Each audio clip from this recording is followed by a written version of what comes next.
So this week, guys, we're not going to talk about books, but we're going to talk about some movies and some documentaries that you're about to watch over the weekend, and they're all available on YouTube.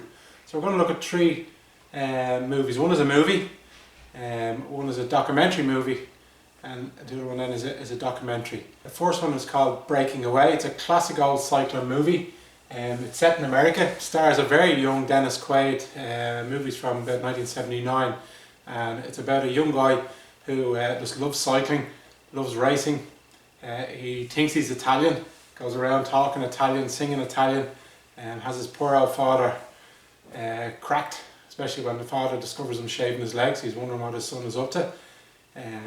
But they're a working class family, and it's basically it's an actual race that happens in America to this day called the Cutters Race, and it's set in a town in the States where stone cutting was kind of the townsfolk's jobs. But there was a big university in the college as well, and it was a competition between, you know, the poor lower class kids and the university kids, a bike race around the track.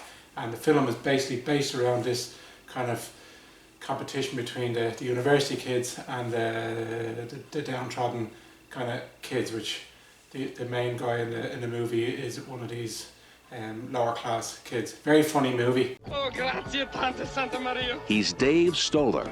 He was as normal as pumpkin pie, and now look at him. But Dave's not crazy. He's never tired. He's never miserable. He's on the road to adulthood. When I was young, I was tired and miserable. Kind of a come-of-age movie, and you'll just find it on YouTube. Breaking Away. If you just put Breaking Away, full movie. Next movie we're looking at is a classic documentary.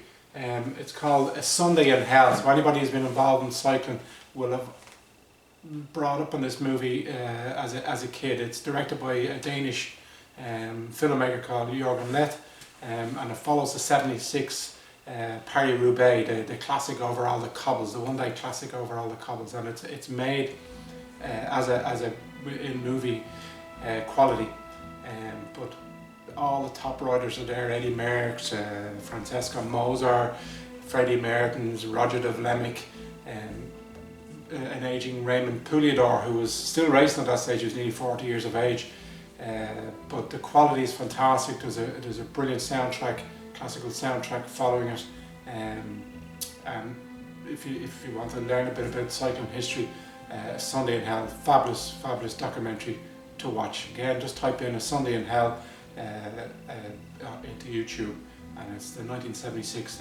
Paris-Roubaix. Fabulous film to watch. And our last one, I spoke about it before when we were talking about the book about Bernard Hinault, the big French cycling star in the late 70s up to the mid 80s.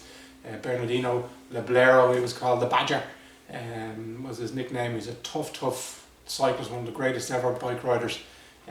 But this documentary is called Slang Divider, and it follows the 1986 Tour de France. Hinault had won his 5th Tour de France in 1985, and he apparently had promised Greg LeMond, the big American rising star at the time, who was his teammate, that he would help him win the 1986 Tour de France. Of course, comes the 1986 Tour de France, Hinault was in great form. He'd won the Tour of Italy. Immediately he took the yellow jersey in the Tour de France and went on to try and win it himself, and there was a big battle between himself and LeMond, and it's one of the greatest ever Tour de France's. Hinault will always say, I wasn't going to give LeMond the jersey on a plate. I made him the champion he was. I made him fight, become Tour de France champion. So it's called Slang Divider. Again, if you just type it into YouTube, Slang Divider, full documentary. Well worth a look. Very interesting.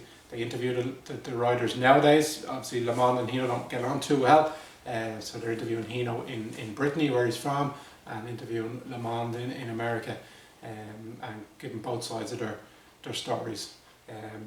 Hinault still sticks by his word that he made LeMond the champion was, but that's a typical Brittany personality coming out of him. So enjoy them over the weekend.